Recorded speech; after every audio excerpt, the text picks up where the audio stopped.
உங்களுடைய தங்கம், வெள்ளி, வைர நகைகளை உடனே செல் பண்ணுமா? நம்பிக்கையான நிறுவனம் Max Gold. Call 04445454545. Max Gold, cash for gold. கருப்பு படம் பார்த்தாச்சு. கருப்பு சூர்யாவுக்கு ஒரு வெற்றி அவசியம் தேவைப்படுகிறதுப்பா. அதுவும் தேட்ரிக்கல் வெற்றி. மிக முக்கியமான ஒரு விஷயம் தேட்ரிக்கல் வெற்றி. அவரை இன்னும் ஓடிடி ஹீரோனே சொல்லிட்டு இருக்காங்க. அப்படியாப்பட்ட எதிர்பார்ப்பு இந்த கருப்பு மேலே இருந்தது. கிட்டத்தட்ட 2.5 வருஷம் இல்லை 3 வருஷம் இந்த படம் எப்போ வரும், இப்போ வரும், அப்போ வரும்னு நேற்று வர வேண்டிய படம் நேற்று நாள்லாம் முதல் காட்சி ஃபஸ்ட் டே ஃபஸ்ட் ஷோக்கெலாம் புக் பண்ணிவிட்டு தியேட்டர் வாசலில் போனால் அந்த கேன்சல் ஆனது, அந்த படமே ரிலீஸ் ஆனது தெரியாமல் கூட வந்திருந்தாங்க. அவ்வளோ ஆர்வமாக வந்திருந்தாங்க. அதுக்கு காரணம் என்னென்னா, சூர்யாவோட ஃபேன்ஸ் இன்னும் அந்த ஆர்வம் குறையல, எங்கள் அண்ணனுக்கு எப்படியாவது ஒரு வெற்றி படம் அமைஞ்சிடணும் அப்படின்னு காத்துக்கிட்டு இருக்காங்க. ரெண்டாவது இது ஆர்ஜே பாலாஜியோடைய படம். ஆர்ஜே பாலாஜி எப்படி சூர்யா வச்சு சீரியஸாக எடுத்திருக்காரா, காமெடியாக எடுத்திருக்காரா, ஆக்ஷனாக எடுத்திருக்காரா? ரெண்டாவது பார்த்தீங்கன்னா, கருப்புன்னு ஒரு துடியான சாமி தென் மாவட்டங்களில் பல பேருக்கான குலதெய்வம். அந்த கருப்பை வச்சு இவர் என்ன பண்ணியிருக்காரு அப்படின்ற ஆர்வம் ஒரு பக்கம். நேற்று வராதனால கண்ணீர் விட்டு அழுதார் ஆர்ஜே பாலாஜி. வீடியோ போட்டிருந்தார். மனசு ரொம்ப கஷ்டமாக இருந்தது. ஒரு வழியாக படத்தை அப்படி ரெடி பண்ணி இன்றைக்கி ரிலீஸ் ஆகிடுச்சு. ஃபஸ்ட் டே ஃபஸ்ட் ஷோ பார்த்தாச்சு படம். Right, okay. கதைக்குள்ளே வாயா, ஏன் அதெல்லாம் சொல்லிகிட்டு இருக்க அப்படின்னு கேட்குறது ஓகே. கேரளாவிலிருந்து தன் இளம் வயது மகளோடு ஒரு தந்தை ட்ரெயினில் வரார். அந்த பெண்ணுக்கு ஒரு ஆப்ரேஷன் பண்ணி ஆகணும். அதுவும் உயிர் காக்கிற அந்த ஆப்ரேஷன் பண்ணியே ஆகணும். அப்படி வர அவருடைய பேகை 2 திருடன் காட்சியும் போயிடறானுங்க. அதில் 60 பவுன் நகை இருக்குது. அந்த நகையை விற்று தான் ஆப்ரேஷன் பண்ணியாக வேண்டிய ஒரு கட்டாயம். போய் போலீஸில் கம்ப்ளைண்ட் கொடுக்குறாரு. அவருக்கு கையில் கண்டுபிடிச்சேன்னு சொல்லி வரத்து ஒரு 3/4 வாசி வருது, 1/4 வாசி காணாமல் போயிடுது. என்னங்க அதுன்னு கேட்குறாரு. அதெல்லாம் கிடையாது, கரைக்கிற 3/4 வாசி எடுத்துக்க அப்படின்ற பொழுது அந்த 3/4 வாசியும் உடனே கொடுக்க மாட்டோம், அதை எடுத்து போய் கோர்ட்டில் கொடுத்துருவோம், கோர்ட்டில் தேவையான எவிடன்ஸ்லாம் நீ கொடுத்துட்டு அந்த நகையை வாங்கிக்கோ அப்படின்னு சொல்கிற இடத்துலேருந்து இந்த படம் ஆரம்பிக்கிறது. அப்படி தன்னுடைய நோய்வாய்ப்பட்ட தன்னுடைய இளம் வயது மகளோடு அந்த கேரளாவை சேர்ந்த அவரோட அப்பாவி தகப்பன் அந்த கோர்ட் வாசலில் போய் அப்படி நிற்கிறாரு. நின்ன பிறகு அந்த கோர்ட்டே பயங்கர கரப்டடாக இருக்குங்க. நீதிபதியிலேருந்து கடல்நிலை ஊழியர் வரைக்கும் பார்த்தீங்கன்னா அவ்வளோ பேர் ராங்காகவே இருக்கிறாங்க. இதில் தனக்கு அந்த நீதி கிடைத்து அந்த நகை திரும்ப கிடைக்குமா அப்படின்னு போராடுறாரு. அதுவும் ஏடாகுடமான ஒரு வக்கீல் கிட்ட மாட்டிக்கிறாரு. ஆர்ஜே பாலாஜின்னு அவர் பேர் பிகே, பேபி கண்ணன். இந்த பிகே கிட்ட மாட்டிக்கிறாரு. வாய்தா வாய்தா மேலே வாய்தா, வாய்தா மேலே வாய்தா, வாய்தா வாய்தான்னு போய்கிட்டே இருக்குது. இந்த அப்பாவி தகப்பனுக்கும் ஓரளவுக்கு தெரிஞ்ச அந்த ஆப்ரேஷன் தள்ளி போய்கிட்டே இருக்குது. அந்த பெண்ணிற்கும் இவ்வளோ பெரிய ஸ்கேம் இதுக்குள்ளே இருக்குது, இவ்வளோ பெரிய சூழ்ச்சி இருக்குது, அதெல்லாம் தெரியாமல் நம்பிக்கையோடு வாய்தா மேலே வாய்தா அட்டன் பண்ணிக்கிட்டே இருக்காங்க. ஒரு கட்டத்துக்கு அப்புறம் அந்த பொண்ணு கண்டுபிடிச்சிடுது. அது ஒரு பில்லு எடுத்து பார்க்குது. தன்னை கேஸ் நடத்துகிறேன்னு சொல்லி இந்த வக்கீல்கள் வாங்கி சாப்பிட்ட அந்த பிரியாணியோடைய செலவு மட்டும் 3 லட்சம் ரூபா. இல்லைப்பா இது ஆகாது, நமக்கு அந்த நகையை திருப்பி கொடுக்க மாட்டாங்க அப்படின்போது வந்துடுது. அந்த நகை விடுகிறது. அப்போது கடைசி ஃபைனலாக இது கிடைக்காதுன்னும் பொழுது தான் அந்த தகப்பன் நொடிஞ்சு போய் அந்த கோர்ட்டு வளாகத்தில் இருக்கிற ஒரு கருப்பண்ண சாமி முன்னாடி போயிட்டு மிளகாயை அரைச்சி அந்த கருப்பண்ணி சாமி மேலே சாத்திட்டு குமரி அழறான். அழுத பிறகு என்ன நடக்கிறது, என்ன நடக்கப் போகிறது, இதுதாங்க படம். அந்த கருப்பண்ண சாமி வக்கீலாக வராரு. அதான் சூர்யா. ட்ரெய்லர்லேயே எல்லாம் தெரிஞ்சு போச்சு, இது ஒன்றும் சொல்ல வேண்டிய அவசியம் கிடையாது. இந்த ஃபர்ஸ்ட் ஹாஃப் வரைக்கும் இன்ட்ரோல் பிளாக் வரைக்கும் சூப்பர் ரைட்யா. எனக்கு என்ன தோணுச்சுன்னா, இது பல பேருக்கு என் பக்கத்தில் இருந்தவர் கூட பார்த்தீங்கன்னா இது ஒரு அந்நியன் மாதிரி இருக்குதுங்களே இந்த படம் அப்படின்லாம் சாயல் வந்தது. இப்போ நாம்ளே யோசிக்கும் போது இயக்குனர் ஆர்ஜே பாலாஜி, நடிகர் சூர்யா இவங்களாம் கண்டிப்பாக யோசிச்சிருப்பாங்கல்ல. அதனால் செகண்ட் ஹாஃபை அப்படியே திருப்பி போட்டு ஒரு மாதிரி படத்தை பண்ணியிருக்காரு. அந்த கதை என்னன்னு சொல்ல வேணாம், ஏன்னா இது சொன்னதுக்கே கதையை பூரா சொல்லிட்டியேன்னா ஒரு ரிவ்யூ எப்படி தான் பண்ண முடியும்? இந்த அளவுக்காக சொல்லணும்ல. அதான் ட்ரெய்லர்லேயே தெரிஞ்சு போச்சே என்னென்னு. சரி, அதன் பிறகு என்ன நடக்குது அப்படின்னு தான். ஒரு மனிதன் கடவுளாக வந்தால் என்ன நடக்கும்? இது காலகாலமாக இருக்கிற விஷயம்தான். கடவுள் நேரடியாக இறங்க மாட்டார். கடவுள் உடனே தோன்றி நமக்கு எல்லாத்தையும் பண்ண மாட்டார். அவர் மனுஷ ரூபத்தில், யாராவது ஒரு மனுஷ ரூபத்தில் நம்மளை கை கொடுத்து தூக்குவார் அப்படின்ட்டு பலருடைய நம்பிக்கை. ஆனால் இங்கே கடவுளே நேரடியாக வந்து இறங்குறாரு. கருப்பே வந்து சூர்யாவை வந்து இறங்குறாரு. கருப்பே வந்து வக்கீலாக மாறுறாரு. கருப்பே வந்து கருப்பு கோட்டை போடுறாரு. கருப்பே வந்து வாதாடுறாரு.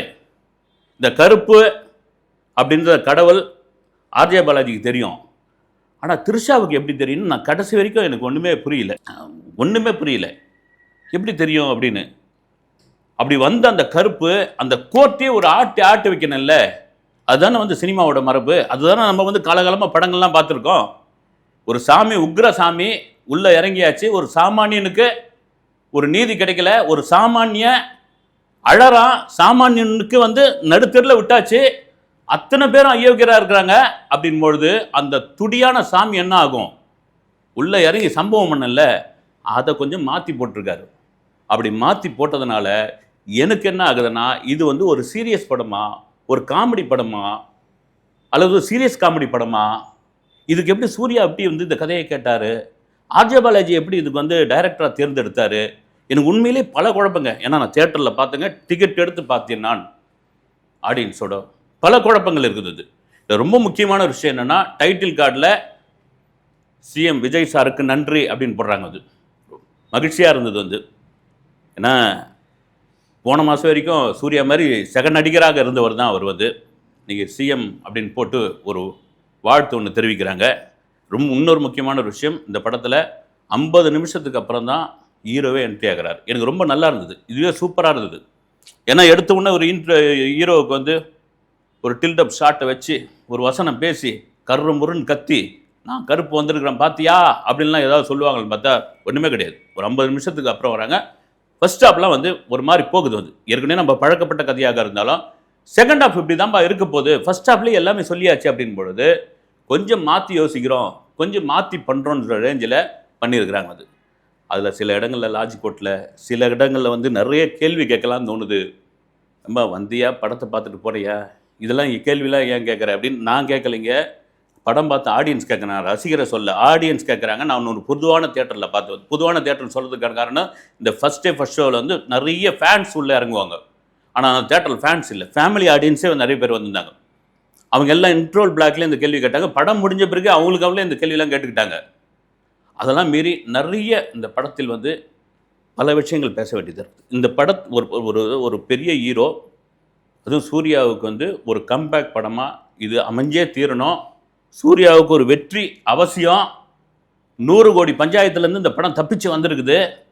அப்படின் பொழுது இந்த படம் எவ்வளோ பவர்ஃபுல்லான படமாக இருக்கணும். இந்த படத்தினுடைய வில்லன் எவ்வளோ பெரிய பவர்ஃபுல்லாக இருக்கணும். அது ஒரு பெரிய ஹீரோ ஒரு படம் அப்படின்னா திரும்ப சொல்கிறது என்னென்னா, அந்த வில்லன் பவர்ஃபுல்லாக இருக்கணுங்க. இந்த படத்தோட வில்லனே ஆர்ஜே பாலாஜி எப்படி இருக்கும் பாருங்க. அதுவும் பேபி கண்ணன் பிகே, இதுக்கும் ஒரு விஷயத்தை வச்சுருக்காங்க.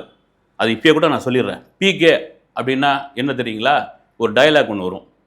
ஆர்ஜே பாலாஜி கையில் துப்பாக்கி ஒன்று இருக்கும். அப்போது ஒரு கேரக்டர் சொல்லும், பிகே உன் கையில் துப்பாக்கி கட்சா யாரை வேணாலும் சுற்றுவியா நீ? அந்த பிகேன்ற இடத்துல எஸ்கேவை போட்டு பாருங்கள். எஸ்கேவை விட மாட்டீங்க போலகுது நீங்கள் வந்து. சரி, இது மாதிரி நிறைய சொல்லிக்கிட்டே போகலாம். அது ரொம்ப முக்கியமான ஒரு விஷயம் என்னென்னா, இதில் லியோ படத்தை கூட டீகோட் பண்ணியிருக்காங்க. டீகோட் கூட கிடையாதுங்க. லியோ படத்தை எனக்கு தெரிஞ்சு பார்த்தீங்கன்னா ஏறக்குறைய சின்னதாக ஒரு கேலி கூட பண்ணியிருக்காங்க. அதாவது என்னென்னா, வழக்கமாக ஒரு மனுஷனுக்குள்ளே சாமி இறங்கிட்டா அந்த சாமி ருத்ரதாண்டம் ஆடி அநீதி பண்ணவங்கள்லாம் காலி பண்ணிடும். அப்படி பார்த்தா அந்த படம் ஃபர்ஸ்ட் ஹாப்லேயே முடிஞ்சு போயிடும். அந்த சாமி குற்றம் வர்றதுக்கு முன்னாடி அந்த சாமி அதை தடுத்துடுது. நல்ல சாமி ஒருத்தன் குற்றம் செய்ய போகிறான், அப்படி குற்றம் நடக்க போதுன்னு ஒன்று அப்படியே ரீவைண்ட் பண்ணி அதை வந்து அப்படியே தடுத்து விட்டுருது. அப்புறமா குற்றமே தடுக்கலை. கடைசியில் அந்த சாமியே உள்ளே இறங்குது, கோர்ட்டு ஆகுது. அப்புறமா என்னென்னோ கதையெல்லாம் மாறுது. ரெண்டாவது வந்து கோர்ட்டு பழைய பில்டிங்கு, அப்புறம் புது பில்டிங்கு, அப்புறமா வந்து ஏஐயில் மாத்திரம். எனக்கு உண்மையிலே என் சிற்றறிவுக்கு அதெல்லாம் எட்டலன்னு நினைக்கிறேன். வந்து என்னை மன்னிச்சிடுங்க. இதெல்லாம் மீறி இந்த படத்தில் டைலாக் வந்து இன்னும் ஸ்ட்ராங்காக இருந்திருக்கலாமே அப்படின்னு. ஏன்னா சில இடங்களில் ஆர்ஜே பாலாஜியோட இந்த கிண்டல் பேச்சு, ஒருத்தர் வந்து அப்படி கேலியாக பேசுகிறதெல்லாம் இருக்குல்ல, அது எந்த இடத்துல வந்து நம்ம வைக்கிறோம் அப்படின்னு ஒன்று இருக்குது.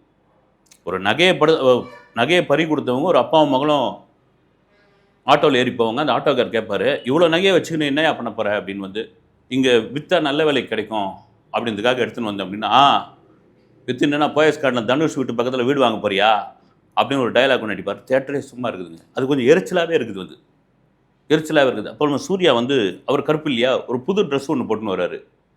ஏது கருப்பு புது ட்ரெஸ்ஸு அப்படின்னு, ஒருத்தன் பாஸ் ஆகணும்னு படையல் போட்டான், அதனால் மாட்டின்னு வந்துட்டேன் அப்படின்னு சொல்கிற இடம் கூட ஒன்றும் பொருத்தமாகவே இல்லை. இதெல்லாம் மீறி த்ரிஷாவுக்கு இந்த படத்தில் என்ன வேலை அப்படின்ற ஒரு கேள்வி நிஜமாகவே இருந்துக்கிட்டே இருக்குது. வந்து இந்த படத்தில் வந்து ஆர்ஜே பாலாஜி வில்லன், இவர் வந்து படத்தில் வில்லனா இல்லை படத்துக்கே வில்லனா அப்படின்ற ஒரு கேள்வி படம் போக போக போக தெரிய ஆரம்பிக்குது. திரும்ப சொல்கிறது தான், அவ்வளோ பவர்ஃபுல்லான கேரக்டர். இன்னொன்று பார்த்தீங்கன்னா, லாஜிக்ன்ற ஒரு இடம் இருக்குல்ல, இன்றைக்கி அவ்வளோ மீடியாக்களை தாண்டி சமூக ஊடகங்கள் அவ்வளோ இருக்குதுங்க. வந்து எல்லார் கையிலையும் செல்ஃபோன் இருக்குது. வக்கீல்கள் பூரா இறங்கி ஒரு கோர்ட் வளாகத்தில் அட்ராசிட்டி பண்ணுறாங்க. வந்து ஒரே அமக்கலம் பண்ணுறாங்க.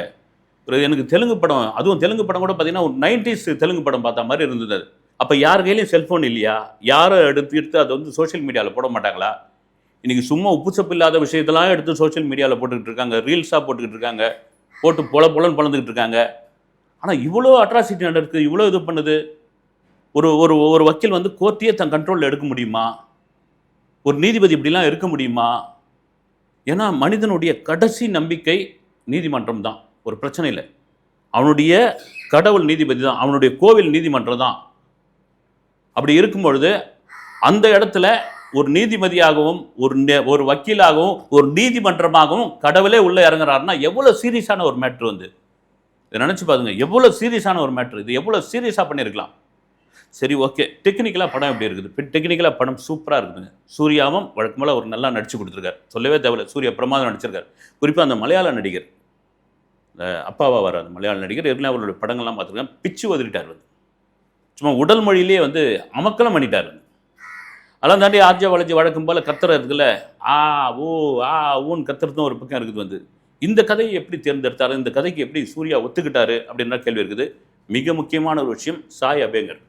இந்த பசங்க பூரா சாய் அபேங்கர் கொண்டாடுறாங்கல்ல, இந்த படத்தை முக்கால்வாசி காப்பாற்றுறதே அவர் தாங்க.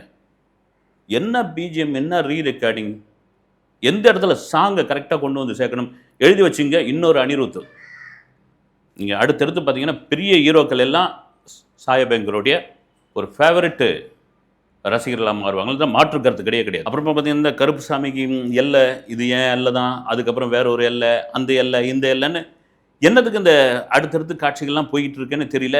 ஓகே, இந்த படத்தில் வந்து ஒரு முக்கியமான விஷயம், ஆபாச வசனங்கள் கிடையாது, ஆபாச காட்சிகள் கிடையாது, கொடூரமான வன்முறை காட்சிகள் கிடையாது, ரத்தம் தெறிக்கிற மாதிரியான எந்த இதுவும் கிடையாது. குடும்பத்தோடு வந்து பார்க்கலாம். அதே வேளையில் லாஜிக்ன்ற ஒரு இடம் இருக்குது. எனக்கு பார்த்தீங்கன்னா ஃபர்ஸ்ட் ஹாஃப்லாம் ரொம்ப நல்லா இருந்ததுங்க. செகண்ட் ஹாஃப்லாம் பார்த்தீங்கன்னா என்னென்னு ஒரு இடத்துல கூட எமோஷன் கனெக்ட் ஆகலை, ஒரு இடத்துல காமெடி ஒர்க் அவுட் ஆகலை.